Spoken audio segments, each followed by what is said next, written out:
March 3, 1943. The Bismarck Sea lies still under a gray dawn, the kind of morning sailors call lucky. 8 Japanese transports and 8 destroyers move in tight formation, cutting white lines across the calm water.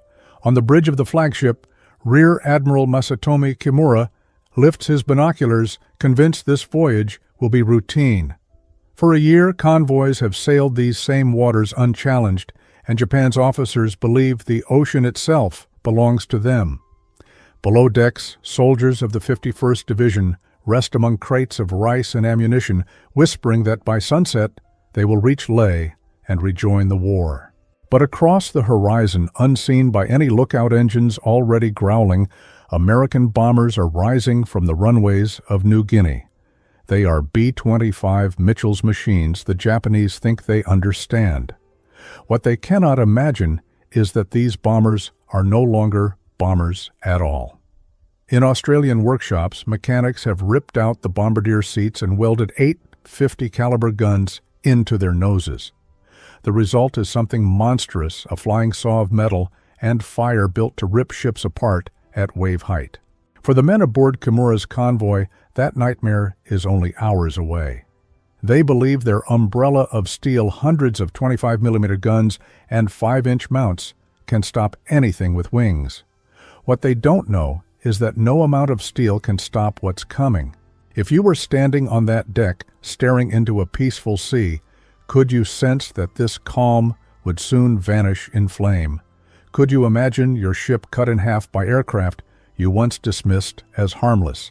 Stay with this story to see how 15 minutes erased an empire's confidence forever. If you believe overconfidence destroys faster than any bomb, type 1 in the comments. If you think Japan's Navy could still have survived that day, hit like and keep watching. For the men of the Imperial Japanese Navy, confidence was not arrogance, it was tradition. Since the triumphs of Tsushima and Pearl Harbor, every officer had been raised to believe that Japan ruled the seas through discipline, precision, and courage. Rear Admiral Kimura's convoy represented that belief in motion. 8 destroyers screening 8 transports each, positioned by the book, each commander drilled to perfection. To Japanese doctrine, this was the very definition of invincibility. On the bridge of the destroyer, Shirayuki Captain Tamichi Hara watched the steady rhythm of the formation with quiet pride. He had escorted convoys across these waters dozens of times, and every voyage reinforced the same truth: American bombers were clumsy, predictable, and far too high to matter. He remembered watching B-17s dropping bombs from the clouds, the explosions scattering harmlessly hundreds of meters away. They cannot hit what moves, he told his gunnery officer. Their courage ends where our guns begin. Below decks, young gunners polished the barrels of their 25mm cannons, repeating the phrase they had been taught in training: fire steady, fire together, and no plane can pass through the umbrella of steel. Their confidence was not without reason. Dozens of American attacks had been repelled in the past year. Pilots were shot down, ships escaped, and the idea that any aircraft could challenge a well-defended convoy felt absurd. Admiral Kimura, standing on the bridge of his flagship Shiratsuyu, believed this convoy to be proof of Japan's unbreakable naval doctrine. His orders from Rabaul were clear: deliver the 6,900 soldiers of the 51st Division to Leh, no matter the cost. But deep down, he did not expect the cost to be high. The convoy's destroyers carried over 100 anti-aircraft guns, the transports another 60. Together they formed what Japanese manuals proudly called a moving fortress. Kimura had seen that fortress work before. He remembered the reports from earlier battles, B-25s and B-26, trying to attack from medium altitude, their bombs falling harmlessly into the sea. The pilots were brave, yes, but foolish, flying straight, steady, and high. The Japanese gunners had time to track them, to fill the sky with tracers, until the bombers either turned away or died flaming. Kimura believed the Americans had learned their lesson. He believed the Empire's control of the South Pacific remained unshakable. But on the other side of the ocean, in the humid workshops of Brisbane and Port Moresby, the Americans had already rewritten the rules. Mechanics, led by a man named Paul "Pappy" Gunn, had torn apart their bombers, reconfiguring them into something entirely new. These were not high-altitude machines anymore. They were predators built to skim the waves, to strike from where no doctrine had ever looked before. As dawn turned to daylight, the Japanese convoy cut through calm seas, unaware of the change that had already sealed its fate. The men aboard laughed, smoked, and wrote letters home. To them, the ocean stillness was an omen of protection. The destroyer captains maintained exact distances between ships, no deviation, no improvisation.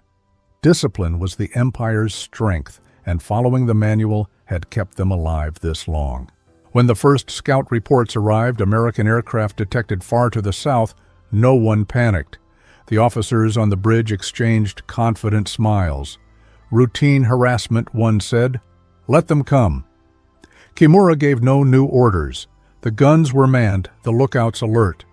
Every man knew his task, and they believed that perfect execution was all that mattered.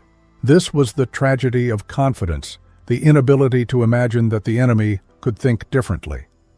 The Japanese saw air warfare as a contest of altitude and formation of honor and precision. They had never considered that innovation itself could be a weapon. From the deck of Shirayuki, Captain Hara looked through his binoculars at the blue horizon and saw nothing but beauty. The wind was soft, the sunlight calm. He thought of home, of his wife waiting in Yokosuka, of the letters he would send once the mission was done. "Another successful run," he said to his executive officer. "The Americans have forgotten these waters belong to us." In the mess halls of the transport, soldiers joked about the Americans' bad aim. Some had seen B-17s in New Guinea dropping bombs that missed by fields, by forests. They did not know that those same pilots had learned from every miss. They did not know that at this very moment, hundreds of feet below the clouds, modified B-25s were slicing through the sky toward them so low that their propellers kicked up spray. The convoy sailed on in perfect order, columns of gray steel against the endless blue. Every radar screen was clear, every lookout relaxed. The Empire's doctrine had been proven right so many times that no one questioned it anymore. Why should they? The ocean was theirs, the air was theirs, and the war they believed was still theirs to win. If you were on that bridge, would you have questioned the calm? Would you have dared to imagine that this time the rules might break? Type 1 in the comments if you believe blind confidence is deadlier than fear itself. Hit like if you think discipline without imagination can destroy even the strongest fleet. The next few minutes will show why every lesson the Japanese Navy had ever learned suddenly stopped working. It began with a vibration in the water, a low-pulsing tremor that the men on deck felt through their boots before they heard it with their ears. The lookout aboard the destroyer Asashio leaned over the rail, squinting toward the south. A line of silver dots shimmered against the horizon, no larger than insects in the morning haze. "Enemy bombers, 7,000 feet," he shouted, his voice cracking through the intercom. Sirens wailed across the convoy. Anti-aircraft crews sprinted to their stations. The gunners didn't hesitate. They'd done this many times before. They swung their barrels skyward, waiting for the order to open fire. Through his binoculars, Admiral Kimura saw what he expected to see: heavy American bombers approaching in a standard formation, B-17s and B-25s, at altitude slow and obvious. It was in his mind a familiar drill. "We will give them the usual welcome," he said calmly. The order went out. 100 guns elevated in unison, and the sky erupted in thunder. Tracers arched upward, blooming into bursts of black smoke. The formation above turned slightly, then leveled off, continuing its steady approach. Everything seemed predictable, controlled, almost routine. No one noticed what was happening below the smoke. Beneath the anti-aircraft barrage hugging the surface of the sea, another formation was closing in 13 Royal Australian Air Force Beaufighters and 12 American B-25s of the 3rd Attack Group. They were flying so low that their propeller wash kicked up trails of white spray behind them. The waves broke in their wake like racing speedboats. The Japanese gunners were too busy staring upward to notice the shadows rushing in from the southwest. Major Edward Liner led the attack in his B-25 named Ruthless. At 280 miles per hour, the bomber shuddered as it skimmed barely 50 feet above the waves. He could see the Japanese convoy stretching out ahead, gray hulls cutting through blue water smoke from their guns rising into the sky. He pushed the throttles forward and spoke into his intercom. "Stay low. Hit them before they even realize we're here." His co-pilot muttered, "God help anyone standing on those decks." The first target came into view, the destroyer Shirayuki Hara's ship leading the formation. Liner lined up his sight, counting the seconds. 1,200 yards. 1,000. 800. "Guns," he shouted. 8 50-caliber Brownings erupted in a single deafening roar. The nose of Ruthless flashed like a welding torch, and a storm of armor-piercing incendiary rounds tore through the air. Tracer lines reached out, slashing across the destroyer's bridge. Aboard Shirayuki, men were literally ripped from their positions. The 50-caliber bullets punched through steel-splintered wood and shredded human bodies in the same instant. The bridge windows exploded inward, showering glass across the command deck. Captain Hara was thrown backward as every console around him disintegrated. The ship's 25mm guns fell silent within seconds. Crew's dead controls destroyed ammunition, detonating in secondary bursts. Liner held his trigger for 8 seconds, long enough to fire over 900 rounds. Then he released 2 500-pound bombs. They skipped twice across the surface of the water like stones before slamming into Shirayuki's hull. A heartbeat later, twin explosions blew the ship's midsection apart. When the smoke cleared, the destroyer was breaking in half her bow, lifting as seawater poured into the torn deck. Behind Ruthless, 11 more B-25s followed, the air filled with the pounding rhythm of machine guns and the whipping scream of engines. To the Japanese crews, it felt as if the ocean itself had turned against them. The umbrella of steel they trusted so deeply was pointing the wrong way, every gun aimed toward the clouds, while death came skimming just above the waves. Lieutenant John Hennebrey, in his bomber Hell's Fire, banked hard toward the transport Kembu Maru. Through the open gun sight, he saw the ship's bridge alive with movement, sailors scrambling to man the guns, officers shouting orders that could no longer matter. He squeezed the trigger. 8 streams of fire stitched across the deck, cutting through men and machinery alike. The first rounds hit the helm, killing the helmsman instantly. The ship began to drift rudder, frozen steering jammed. Hennebrey's skip bombs hit seconds later, ripping open the hull. The explosion lifted the 6,000-ton vessel from the sea before it came crashing down, already sinking. On the destroyer, Tokitsukaze Commander Yasumi Doi tried desperately to organize a counterattack. "Lower your guns. Aim at the surface," he screamed. But his orders came too late. A burst of 50-caliber rounds swept the deck, and the gunners fell where they stood. Doi himself was thrown to the floor as another wave of B-25s tore through the formation. The sea boiled with explosions. One after another, ships erupted in flame. From the air, the scene looked unreal, a line of ships turning into torches, oil fires spreading across the water lifeboats already burning before they touched the surface. For the pilots, it was chaos measured in seconds. For the men below it was eternity. Flight Sergeant Fred Cassidy of the Royal Australian Air Force remembered seeing Japanese sailors leap overboard only to be engulfed in fire as burning oil spread around them. His voice, years later, still trembled when he spoke. You couldn't tell sea from ship anymore. It was just one big furnace. In less than 5 minutes, 3 transports were gone, 2 destroyers crippled. The surviving ships tried to turn to scatter, but the B-25s were too fast. Their pilots dove in pairs, strafing from opposite directions, their tracers crossing in midair like blades. The Japanese formation dissolved into confusion ships, colliding gunners, firing at Shadow's commanders, shouting into dead radios. Admiral Kimura stood frozen on his bridge, unable to comprehend what he was seeing. Everything he believed about naval warfare was collapsing before his eyes. He had prepared for bombers that attacked from altitude, for torpedoes that came in straight lines. But these aircraft did neither. They came from nowhere, fired like machine gun nests, and vanished before he could react. "This is not possible," he whispered. "They are not bombers. They are demons." When the last B-25 pulled up from its run, the sea behind them looked like a battlefield from another world, columns of smoke rising miles into the sky, the air shimmering with heat. Kimura's flagship was burning the decks slick with oil and blood. Sailors dragged wounded men from the flames. Every minute brought another explosion as fuel and ammunition ignited. One of the few surviving officers later wrote in his diary, "The sky opened and the ocean answered." We were not fighting men anymore. We were fighting the future. The attack lasted 15 minutes. 15 minutes that erased an entire doctrine, an entire belief system, an entire fleet. If you were on that deck watching your comrades burn while aircraft screamed just above the waves, would you still believe in honor and tradition?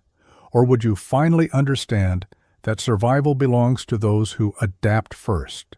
Type 1 if you believe no weapon is as dangerous as imagination. Hit, like if you think Japan's greatest mistake that day was not fear, but certainty. The first 5 minutes had destroyed half the convoy.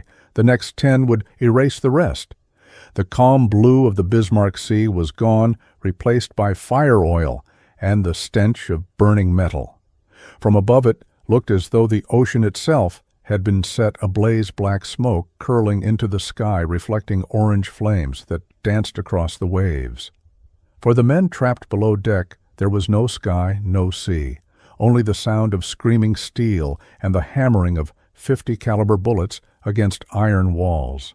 The destroyer Arashio tried to shield the crippled transports, turning broadside to draw the attackers' fire. Captain Shunsaku Ikeda shouted orders through the smoke voice hoarse, trying to maneuver his ship into position. His crew obeyed without hesitation. They had been trained to die protecting others. What they didn't realize was that this act of heroism had just painted a target on their backs. 3 B-25s dropped from the clouds like vultures. At less than 200 feet they came in fast guns already blazing. The air between them and Arashio filled with light streams of tracer fire, carving red ribbons through the smoke. In the space of 5 seconds, 2,000 rounds struck the destroyer's bridge superstructure and forward guns. Men simply ceased to exist where the bullets hit.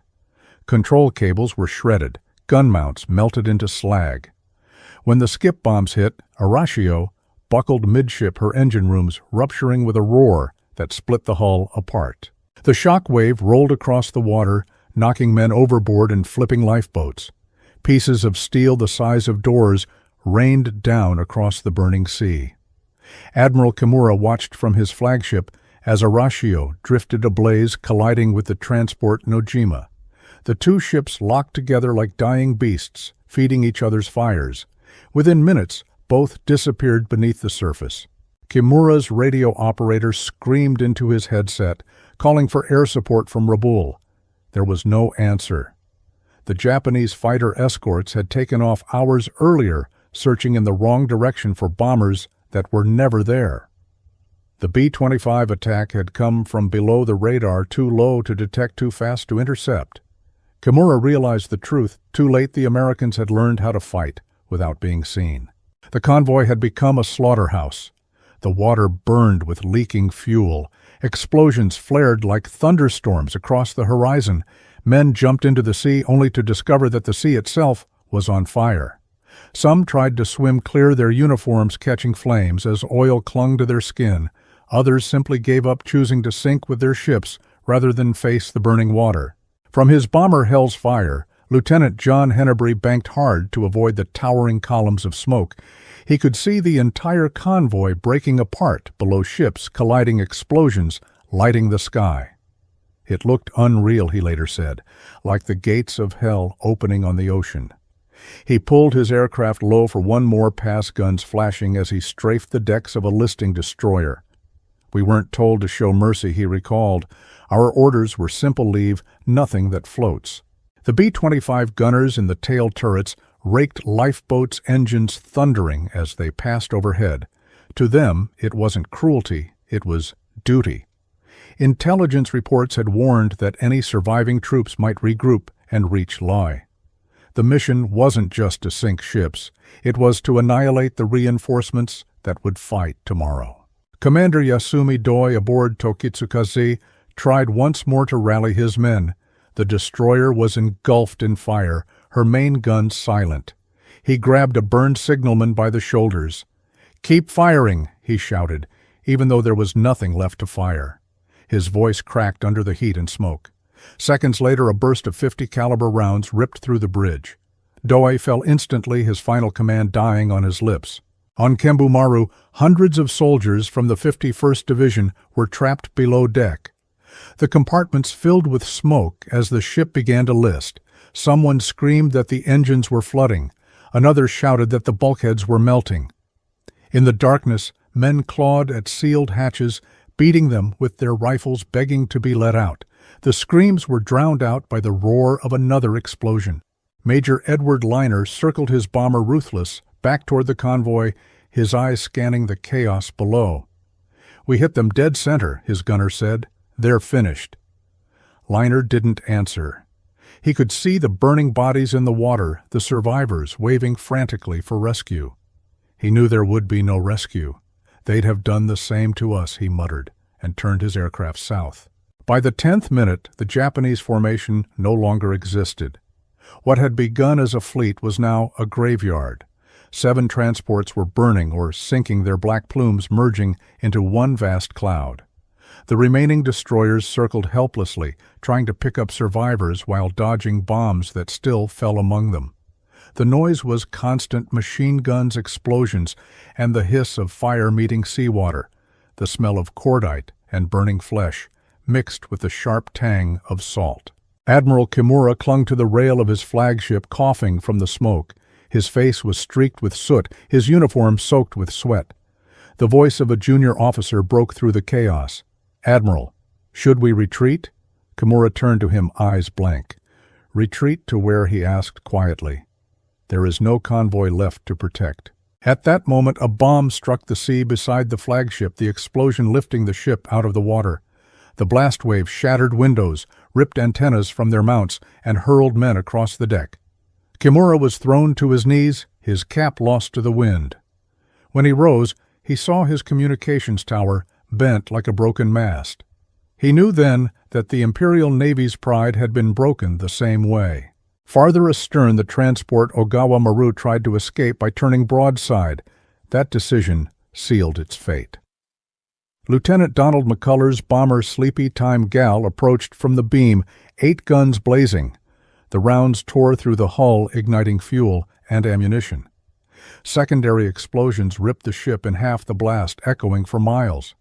More than 1,500 men went down with her. By the 15th minute, it was over.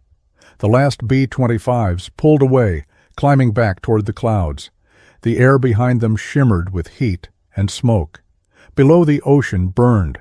Wreckage floated among the dead helmets, rifles, lifeboats torn apart. Only 4 ships remained afloat, all crippled and bleeding oil. The rest were gone. A survivor from Shirayuki later described the silence that followed. "It was not quiet," he said. "The fire still roared, the sea still hissed. But inside our hearts everything was silent. There was nothing left to believe in." Admiral Kimura stared into the black water and whispered, "This is the end of our Navy." No one answered him. The officers who might have spoken were gone. The men who could have obeyed were dead or dying. The Bismarck Sea, once a pathway of supply and conquest, had become a floating grave. The Empire's ships lay beneath it, and with them the illusion of control. If you were there watching the sea burn and the sky vanish in smoke, would you still believe the war could be won? Or would you understand, as they did in that moment, that history had just changed forever? Type 1 if you believe arrogance always burns faster than courage. Hit like if you think Japan didn't lose the battle that day, it lost its faith in victory. By noon, the Bismarck Sea was no longer blue. It had turned the color of ash and blood. Oil floated thick as tar across the water, shimmering with the glow of still-burning fires. The wind carried the smell of salt smoke and death. The ocean that had once carried Japan's lifeline now carried its dead. The surviving destroyers drifted through a graveyard of twisted steel. Asagumo moved slowly between wrecks, her engines barely functioning. Sailors leaned over the rails with boat hooks, pulling survivors from the oily water. Most were unrecognizable faces blackened by fire uniforms, melted into skin. Every man they pulled aboard was silent. There were no cries for help anymore, only the occasional sound of coughing as lungs filled with smoke and salt. Admiral Kimura stood on the scorched deck of his crippled flagship. His eyes followed the horizon, now veiled in smoke that stretched for miles. Somewhere out there, where sea met sky, were the American planes. He imagined them already gone, their bellies' empty engines fading into distance. He felt no hatred, only disbelief. How could a fleet protected by the Empire's best vanish in less than an hour? A radio operator approached, trembling. "Admiral, the line to Rabaul is open for a few seconds." Kimura nodded. He pressed the microphone to his lips and spoke softly, "Convoy lost. All ships burning." The signal cut out before he could say more. Those would be the last words of the Bismarck convoy. Aboard the destroyer, Tokitsukaze Lieutenant Masao Aoki, one of the few surviving officers, took charge of rescue efforts. He ordered the lifeboats lowered, despite the flames still licking at the surface. His men rowed through patches of fire, pushing debris aside. They found clusters of soldiers clinging to floating crates, their eyes glazed too weak to speak. One of them, a private from the 51st Division, looked up and whispered, "Where is Lei?" Aoki couldn't answer. The ocean hissed as fire met water. Explosions echoed from deep below as fuel tanks ruptured on the sinking ships. The sound came in slow, mournful pulses like the heartbeat of something dying. Seabirds circled overhead, screaming at the smoke. For the first time since the war began, the Japanese sailors did not curse the enemy. They cursed the silence. It was the kind that pressed on your chest and made you realize how small you were. When the sun began to set, the fires dimmed, revealing what daylight had hidden. The remains of 8 transports and 4 destroyers lay scattered across 20 miles of sea. Each ship had left behind hundreds of bodies. Some floated upright, still clutching rifles or signal flags. Others drifted face down among the wreckage. Oil slicks turned the waves into mirrors that reflected the orange sky. Admiral Kimura gave no further orders. There was nothing left to command. He sat on a broken crate near the bridge, bandaged arm resting on his knee, watching the rescue boats move in and out of the smoke. When an aide tried to speak, he raised a hand to stop him. "Do not say honor," he said quietly. "Honor died with them." As night fell, the surviving ships turned north toward Rabaul, moving without lights. The sea was calm again, as if the battle had never happened. Behind them, fires still burned on the water, marking the places where men had lived and died. The smell of gasoline hung in the air for days. One sailor aboard Asagumo wrote in his journal that night, "The sea glowed like molten glass. Every wave carried the reflection of a burning ship." We had no words for what we saw. Even the stars refused to shine. Of the 6,900 soldiers who had left Rabaul, fewer than 1,200 would reach land alive, many rescued by submarines that came after dark. For the survivors, there was no triumph in survival, only the endless question of how something so powerful could disappear so quickly. Years later, those who lived through that day would remember not the sound of guns, but the silence that followed. The silence when the engines stopped. The silence when the screams ended. The silence that told them they had witnessed the death of an empire. If you had survived that sea of fire floating among the wreckage of everything you once believed in, would you still call it duty, or would you call it madness? Type 1, if you believe survival is not always victory. Hit like if you think the silence after battle speaks louder than any gun. The news reached Rabaul before midnight. A single garbled transmission heavy with static broke through the darkness. Convoy lost. All ships burning. Then silence. In the operations room, officers froze in place. One man dropped his pencil, another whispered that it had to be a mistake. 8 destroyers, 8 transports, an entire fleet couldn't vanish in a single day. Yet the coordinates were clear. The Bismarck Sea, March 3rd, 1943. By dawn, the truth was undeniable. The Imperial Japanese Navy, proud heir of Tsushima and Pearl Harbor, had suffered its most humiliating defeat since the war began. Messages poured in from scattered survivors picked up by submarines. Their accounts were fragmented, impossible to believe American bombers attacking at wave-height guns mounted in the nose bombs that skipped across the water. The reports described fire that moved like lightning and ships cut in half by bullets. The officers in Rabaul dismissed them as exaggerations until the photographs arrived, grainy aerial images taken by the American reconnaissance planes the next morning. What they showed was not battle, but obliteration. Admiral Isoroku Yamamoto received the report at Combined Fleet Headquarters in Truk. When his aide finished reading, the room was silent. Yamamoto, the architect of Pearl Harbor, stared at the map for a long time before speaking. "It seems," he said softly, "that the Americans have learned from us faster than we have learned from them." He ordered an immediate investigation, but even as he spoke, he knew no investigation could undo what had happened. The loss of the Bismarck convoy meant more than ships. It meant that the Empire's front line in New Guinea was doomed. Without supplies, without reinforcements, its soldiers would starve in the jungle. Tokyo received the news 2 days later. The Naval General Staff tried to soften the report, calling it a temporary setback. But inside the War Ministry, the tone was darker. One officer compared the defeat to a disease. "We have caught the sickness of overconfidence." Newspapers were forbidden to print details, but whispers spread through the fleet. Young sailors in Yokosuka asked how bombers could sink destroyers. Veterans who had once laughed at American technology now spoke in uneasy tones about gunships that came from the sea. At Rabaul, engineers studied the wreckage that washed ashore for days. Fragments of armor were bent and perforated in perfect circles as if drilled by a machine. They found shell casings unlike any they had seen before, 50 caliber bullets fired at impossible density. One naval technician staring at the punctured steel muttered, "This isn't bombing. This is surgery." The Japanese realized too late that their doctrine, built on the idea that courage and coordination could stop any attack, had become obsolete overnight. The psychological effect was even greater than the material loss. For the first time, officers began to doubt the teachings of the Imperial Navy. The umbrella of steel, once their symbol of pride, had failed. Pilots whispered that the Americans no longer fought fair, that their machines had become monsters.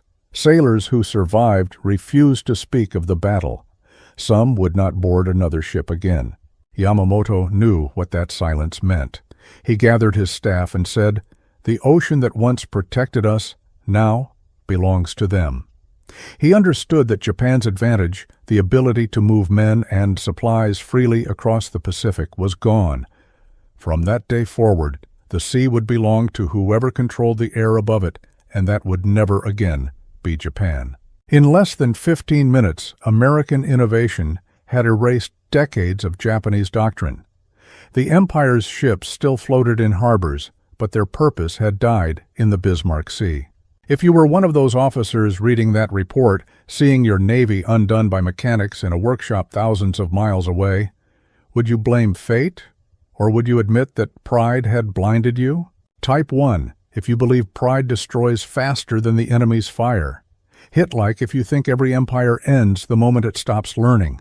Years passed before the survivors of the Bismarck Sea found the courage to speak of what they had seen. Most never did.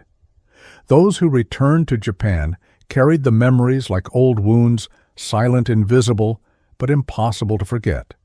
They lived ordinary lives afterward, working in shipyards, running small shops, teaching their grandchildren to bow before the flag.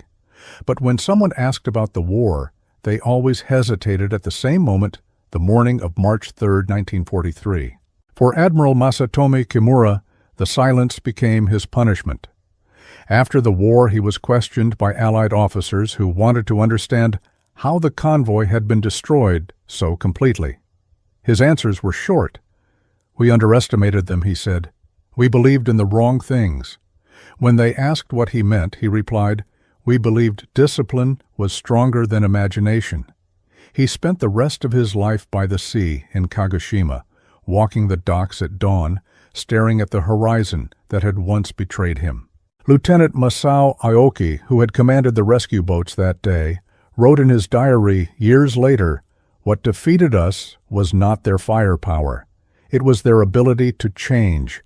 He remembered pulling soldiers from the burning watermen who could still recite the Emperor's code but could not lift their own arms. "We were not beaten by stronger men," he wrote. "We were beaten by new ideas." The shock that began at the Bismarck Sea rippled through the entire Pacific campaign. After that day, Japan no longer dared to send large convoys in daylight. Supply lines withered. Garrison after garrison starved in isolation. By 1944, the empire that once stretched across the Pacific was shrinking faster than anyone in Tokyo could admit. The sea, which had once carried Japan's power, had turned against it.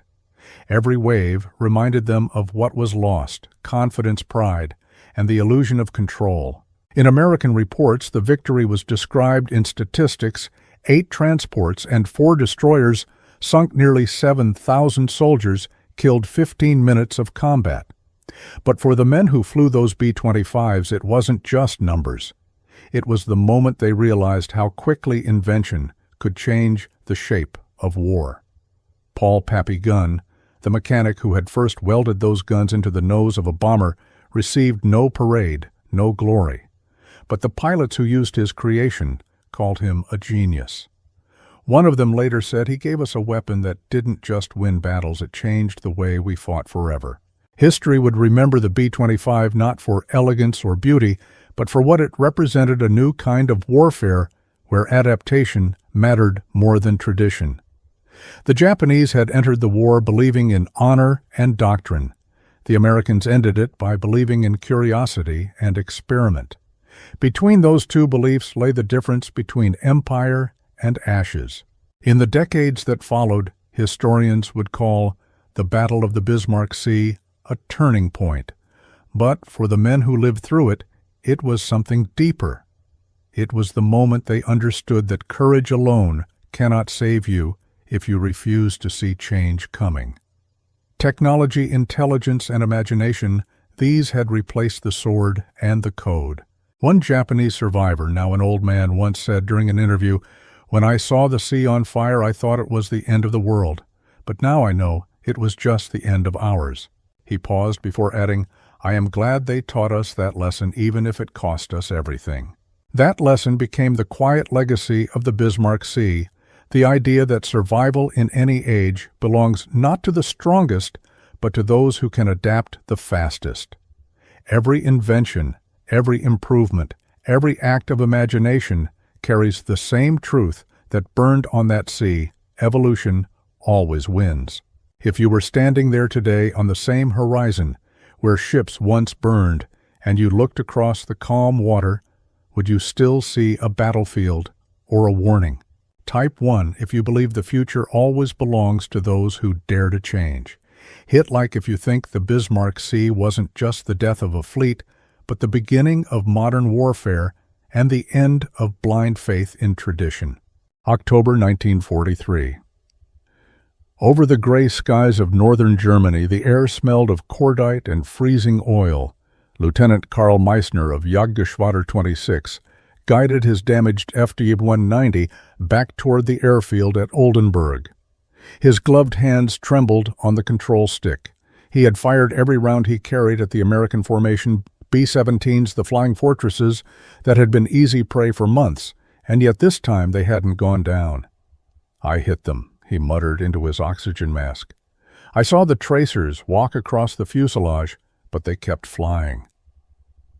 When Meisner landed, ground crews counted the holes in his wings 23, all from .50 caliber return fire.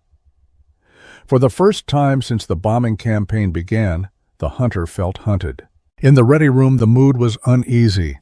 Dozens of Luftwaffe pilots' men with hundreds of missions behind them traded confused looks. Reports were the same from every squadron. The American bombers were suddenly more accurate, their gunners tracking perfectly through beam attacks, their defensive arcs overlapping with deadly precision. The German command initially dismissed it as coincidence, or perhaps new training methods. But as days passed and losses mounted, disbelief turned to anxiety. Something had changed inside those silver giants, something invisible but lethal. Before the summer, the mathematics of air war had been clear. A B-17 entering German airspace had a 1 in 4 chance of making it home. Its crews faced temperatures of 60 below zero, oxygen starvation, and relentless cannon fire from below and behind. Every squadron in the 8th Air Force knew the odds, yet now entire groups were returning almost intact. What had altered the equation of death so drastically, Luftwaffe analysts began comparing mission reports. Attack patterns that once guaranteed kills now failed completely. Fighters approaching from the classic beam position 9 o'clock and 3 o'clock were being torn apart before they could fire a second burst. Wreckage analysis revealed impacts clustered exactly where attacking planes had been seconds before. The gunners were not just lucky. They were predicting moves covering each other's arcs. It was as if the Americans had somehow solved a geometry problem the Germans hadn't even recognized. At Bremen, a technical recovery team was dispatched to examine downed B-17 wrecks. They were expecting new gun models or secret armor plating. What they found seemed trivial. The waist gun windows on one aircraft were offset. The left pushed forward, the right moved aft. Just 3 feet of difference. To the engineers, it looked like a manufacturing error. To history, it was the beginning of a revolution. That night, Meisner wrote in his flight log, "Our enemy has learned something we cannot see. The fortresses no longer fall like before." He didn't know that somewhere in England, American technicians were studying the same problem, 2 gunners colliding inside the narrow fuselage, killing each other's aim and fixing it not with a new weapon, but with a ruler.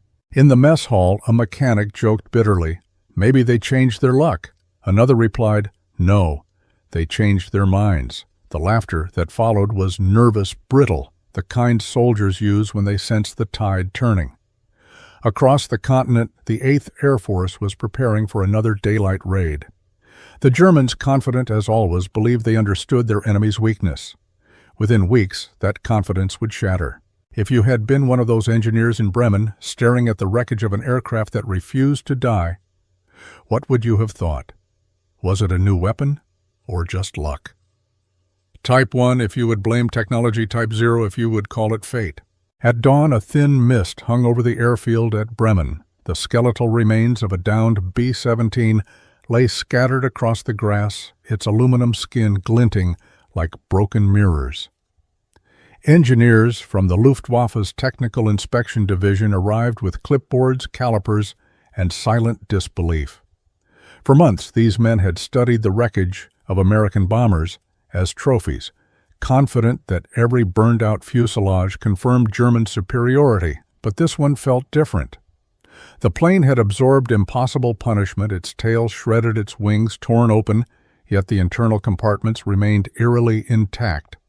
Something about it refused to match the logic of war they knew. Major Heinrich Falk, a structural analyst, knelt beside the midsection.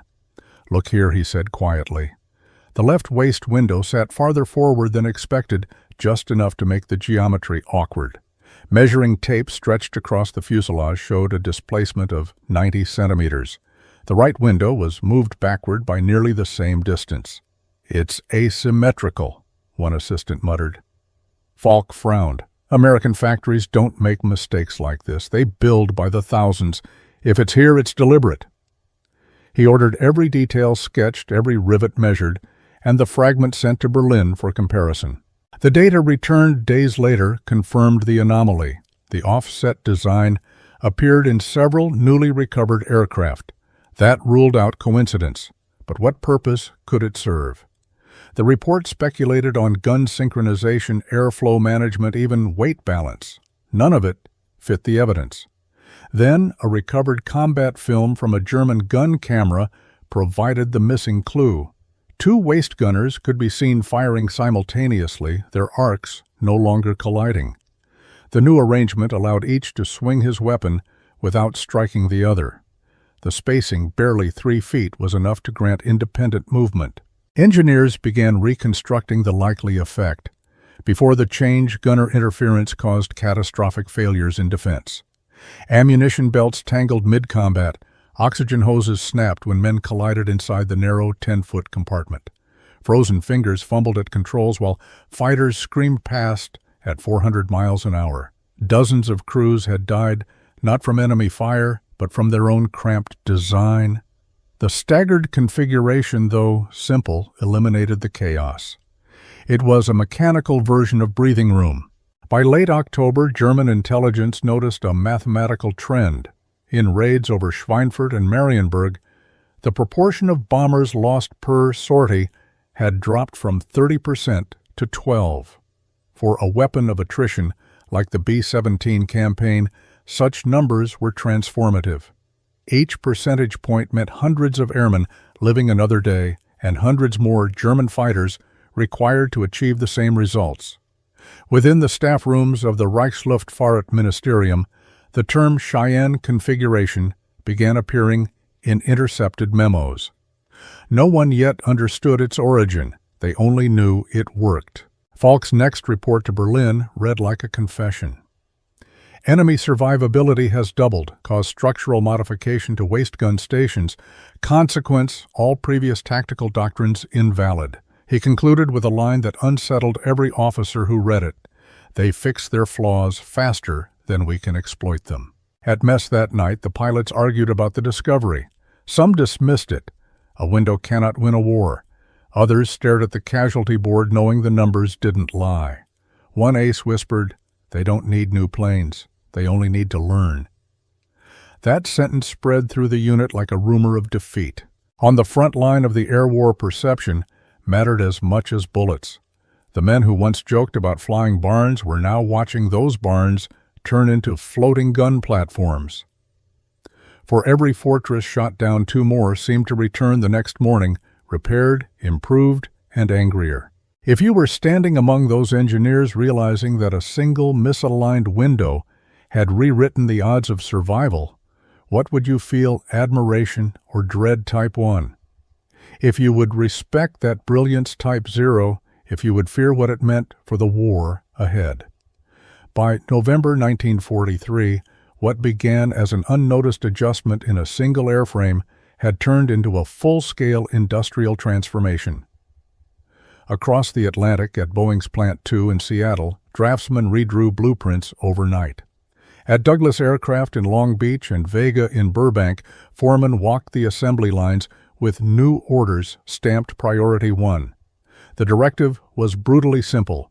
All future flying fortresses will use the staggered waist position. What had taken German bureaucracy months to approve, American engineers executed in days. Within 48 hours of receiving the revised drawings, production workers, many of them women who had never seen a bomber up close, were drilling, riveting, and installing new window frames by the thousands. Every shift operated under floodlights that made the hangars glow through the night like steel cathedrals. The machinery of adaptation never slept. Boeing averaged 16 new B-17Gs a day. Douglas added 8 more. Vega, smaller but fiercely efficient, completed 6 each shift. The numbers were staggering even by wartime standards, 40,000 workers building the same aircraft, each slightly smarter than the one before. In Germany, where every design modification required months of paperwork and approval from the Reich Air Ministry, such speed bordered on science fiction. Reports from American sources later revealed the scale of this industrial choreography. It took exactly 72 hours to apply the staggered configuration to an existing aircraft. One crew removed panels and frames, another drilled new mounting points, a third installed plexiglass enclosures and ammunition racks adapted to the new geometry. Entire airfields became open-air workshops. Mechanics called it the window job, and they did it as if lives depended on it because they did. Back in Germany, Major Falk read the intelligence summaries with disbelief. 3 feet, he muttered. They have turned 3 feet into a factory order. To him, this was not merely engineering, it was evolution at industrial speed. The Americans had achieved what every scientist dreams of: closing the loop between failure and improvement before the enemy could react. Each aircraft shot down over Europe became a lesson, each returning crew a data set. The result was a living machine refined in real time by the blood of its pilots. Statistical analyses by the Luftwaffe's own research division soon reflected the new reality. Loss ratios were shifting dramatically. In August, 1 out of every 3 B-17s failed to return. By December, it was 1 in 8. For German commanders, that single-digit difference represented an existential problem. Fighter attrition was rising. Ammunition reserves were shrinking. They could no longer afford to trade planes one for one. Inside briefing rooms across the Reich, officers struggled to explain it. "They've changed their tactics," said one colonel. Another disagreed. "No, they've changed their factories." That was the truth. The enemy had weaponized production itself. For every mechanical weakness exposed, a solution was manufactured, installed, and flown into combat before the week ended. Meanwhile, on American soil, the logistics chain roared like an assembly line of life. Aluminum smelters in Oregon, ball-bearing plants in Ohio, and glassmakers in New Jersey all synchronized to feed the bomber program.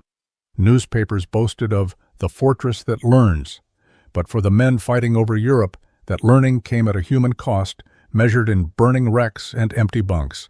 Each improvement was a response to someone's death. In Germany, Falk's final report on the modification carried a tone bordering on respect. "We are witnessing an enemy that treats war as an engineering problem," he wrote. "They lose men, they collect data, and then they fix the error. If this continues, no technological advantage will save us." The line was underlined twice by his superior, who scrawled in the margin, "Find a countermeasure before they find another improvement." But there would be no countermeasure. The Americans had discovered a rhythm the Germans could not match: the rhythm of mass production tuned to the heartbeat of survival. If you were that German officer reading the report, would you envy their speed or despair at your own Type 1? If you would envy Type 0, if you would despair. By December 1943, the sky over Germany had changed its sound. It was no longer the chaotic mix of roaring engines, tearing metal, and dying radios. It had become mechanical disciplined, terrifyingly steady, the sound of hundreds of flying fortresses crossing the clouds like a single machine. From below, they looked identical to the formations of spring, but to those who fought them, they were something else entirely. The Luftwaffe pilots called it the New Wall of Steel. Captain Erich Wendorf, an FW 190 squadron leader, led his unit into the path of a bomber stream near Bremen on a cold, clear morning. It should have been routine, he recalled later. Same altitude, same targets, same bombers. But within seconds of breaking through the escort screen, his world dissolved into chaos. Tracers from the bomber's waist guns crossed the sky in perfect symmetry, slicing through the formation like threads of fire. His wingman vanished in a flash, hit by a crossbeam of 50 caliber rounds before he could even fire. Wendorf pulled hard to port and saw what should have been impossible: every gunner on every fortress moving as if choreographed, covering the arcs that had once been open. There was no gap, no blind spot, no hesitation. It was like they were connected to one brain, he said.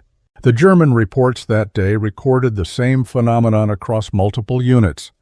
Beam attacks, the Luftwaffe's preferred tactic since 1942, were suddenly suicidal. The kill ratio had inverted. Before autumn, German fighters could destroy a bomber every 4 sorties. Now they lost 3 aircraft for every fortress downed. The analysis was brutal. Gun synchronization had improved by 40%. Ammunition jams had dropped by nearly 90%. And for the first time, American formations were shooting back with frightening accuracy even during evasive turns. From above, the battlefield looked like geometry in motion.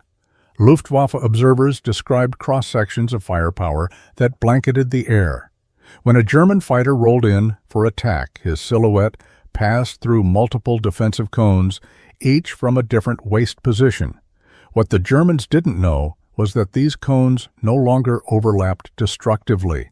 They were harmonized by that single design change, the staggered windows that allowed each gunner to move freely, track smoothly, and keep his oxygen line intact. A 3-foot adjustment had turned a defensive gap into an execution zone. In one mission report from Jagdgeschwader 11, a surviving pilot wrote, "We used to see them panic firing wildly. Now they wait, they aim, they fire only once." That precision unnerved even veterans who had fought since the Battle of Britain. The Americans were no longer a mob of recruits, they had become an industrial weapon of logic. The numbers told the rest. In the second Schweinfurt raid, only 12% of B-17s were lost, half the previous ratio. In the raid on Bremen, out of 200 bombers, 190 returned. A year earlier, that would have been unthinkable. For every fortress that fell burning into German soil, 10 more crossed the Channel untouched. By early 1944, the Luftwaffe was losing the air war, not through lack of courage, but through arithmetic. It took 3 fighters, 6 minutes, and thousands of rounds to bring down one improved B-17G. For every mission flown, the cost rose, while results diminished. Even the aces began to understand that something irreversible had happened. Major Gerhard Ploscher, credited with 41 kills, summed it up in a single line during his debrief: "We no longer fight airplanes, we fight evolution itself." On the ground, gun camera footage from German interceptors showed the truth in haunting clarity. Bombers flew through storms of flak hit, burning yet still firing with mechanical calm.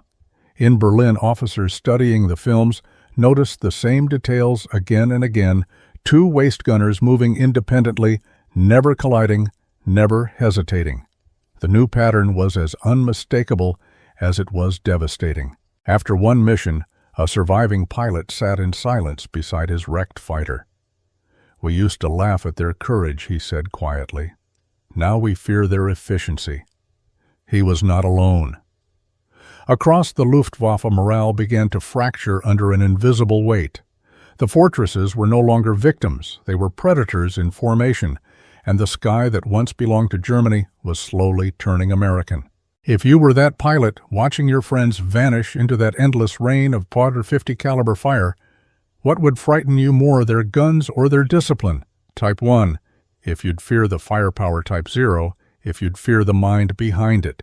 25,000 feet above the frozen continent, the human body was never meant to survive. The air was thin enough to kill in minutes, the temperature cold enough to freeze exposed skin into glass. Inside a B-17, the noise was constant and merciless. 4 radial engines screaming at full throttle, the metallic rattle of 50 caliber guns shaking the fuselage, the unending vibration that blurred vision and thought alike. In this chaos, men tried to fight, to load ammunition, to aim through frozen plexiglass sights, and to breathe through thin tubes that could fail with one careless step. For the gunners stationed at the waist, survival was a calculation measured in inches and seconds. Each mission began with weight. Flak jackets weighing 30 pounds, parachutes, another 15 oxygen bottles, radio wires, ammo boxes, and the thick sheepskin suits layered like armor against a sky that wanted them dead. The waist compartment of a B-17 was barely 10 feet wide and narrowing toward the tail. 2 men stood back to back, each with a gun, window 2 feet high by 3 feet wide, just enough space to swivel fire and hope not to hit the other. In combat, they crashed into each other constantly. their belts tangling their hoses, ripping free oxygen, hissing out like a death clock counting down from 90 seconds. It took only one collision to end 2 lives. Autopsy reports from early 1943 told the story without sentiment: hypoxia, frostbite, disorientation, gun jams. Men suffocated standing up frozen in the act of loading a belt. Pilots reported hearing them collapse mid-mission, their microphones filling with static as oxygen ran out. No bullet fired by the Luftwaffe could be as cruel as the physics of altitude. Then came the data. The U.S. Army Air Force's Operational Research Division tracked everything: mission survival rates, gun jams per sortie, oxygen failures per altitude bracket. They treated death as an engineering variable. The conclusion was terrifying in its simplicity. Most casualties among waist gunners were not caused by enemy fire, but by each other. Every statistic confirmed it. 32% of all gun malfunctions came from entangled ammunition feeds. Nearly half of non-combat fatalities were caused by equipment collisions. The problem wasn't bravery, it was geometry. When the staggered configuration arrived, the transformation was immediate and quantifiable. Oxygen failures dropped by 70%. Gun jams fell to under 5. For the first time, gunners could move independently, track fighters across their arcs, and maintain situational awareness without losing balance or breath. The psychological effect was even greater. Crews reported feeling space to think. One veteran recalled, "Before you felt trapped in a coffin with someone else's elbow in your ribs. After the change, it was like we'd been given room to live." To the Luftwaffe analysts studying these results, the implications were intolerable. They realized that their enemy was not merely repairing machines, it was repairing humans. The Americans were turning ergonomics into survival, using comfort as a weapon. A report from the German Air Ministry described it as the science of human engineering. To German engineers who saw war through the lens of metallurgy and horsepower, the notion that a soft factor crew space could double survivability felt absurd. Yet the numbers kept proving it. Statistical extrapolations estimated that by early 1944, over 9,000 American airmen had survived missions they would otherwise have died in. The cost of the modification, $20 million. The estimated value of aircraft and crew saved more than $200 million. Even by wartime arithmetic, the return on investment was beyond argument. A single rivet moved 3 feet forward had bought the United States a 10-fold profit in lives. The tragedy was that every percentage point of improvement came from corpses. Every new modification was written in blood on the aluminum skins that fell over Europe. The machine learns one American officer wrote, but only through death. And still they kept flying. In the frozen cabins beneath frost-coated dials and trembling guns, the men who survived became part of a living experiment in adaptation. Each returning plane brought back data, each loss another lesson. The waist gunner's window, nothing more than a rectangle of glass and metal, had become the most studied square foot in the sky. If you were inside that research room staring at a chart showing thousands saved by a few inches of design, what would you feel, gratitude for progress or guilt for its price, type 1? If you'd choose gratitude, type 0, if you'd choose guilt. In the first months of 1944, the German Air Ministry gathered its best engineers inside a drafty conference hall in Berlin. On the walls hung blueprints of the latest Messerschmitt and Focke-Wulf fighters, sleek, fast, and fatally behind the curve. Across the table lay a captured B-17 tail section retrieved from a crash site near Hanover. The offset windows of its waist guns gleamed in the gray light like an accusation. This, said Colonel Rudolf Fernau, Chief of Technical Evaluation, is not genius. It's discipline, and it's killing us. For once, no one argued. They had seen the numbers. Fighter losses were climbing faster than replacements could arrive. Ace pilots, men who had survived the Eastern Front and North Africa, were dying within weeks of meeting the new American formations. The Luftwaffe's great tactical advantage, the beam attack, had been neutralized by a 3-foot change in design. In desperate response, Berlin demanded innovation, heavier cannon rocket mortars, new intercept tactics. Factories were ordered to produce the Mk 108 30mm cannon for short-range kill shots. But even that weapon, devastating on paper, was too slow, too few, and too late. The irony was cruel. Germany had the engineers, the pilots, the laboratories, but none of the flexibility. Any new design had to pass through layers of bureaucracy, approval boards, and resource committees already collapsing under Allied bombing. When the Americans discovered a flaw, they corrected it within days. When the Germans did, they filed a report, waited 6 weeks, and argued about materials. The system that once produced miracles now produced memos. In the air, the effects were immediate. Pilots reported entire formations of B-17Gs flying through flak corridors, burning but steady, returning every shot with mechanical precision. They no longer fight as men, wrote Major Klaus Nabel after surviving a raid on Frankfurt. They fight as mathematics. Nabel's squadron lost half its planes in that mission.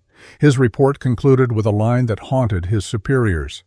Their weakness changes faster than our strategy. By spring, the Luftwaffe's elite fighter wings, Jagdgeschwader 26, 2, and 11, were shells of their former selves. Attrition rates reached 50% per month. In one chilling week, 33 German aces were killed, more than had died in the entire Battle of Britain. Every new B-17G meant more gun barrels, more overlapping arcs, more survivors. The Luftwaffe's famed rotation system designed to preserve veterans by sending them home after 50 missions collapsed. There were no replacements left to train. German industry, once the envy of Europe, had turned inward under bombing pressure. Factories were dispersed, rail lines, shattered fuel stocks, dwindling. The jet-powered Me-262 promised salvation. But bureaucrats delayed its mass production for months, debating whether it should be a bomber or a fighter.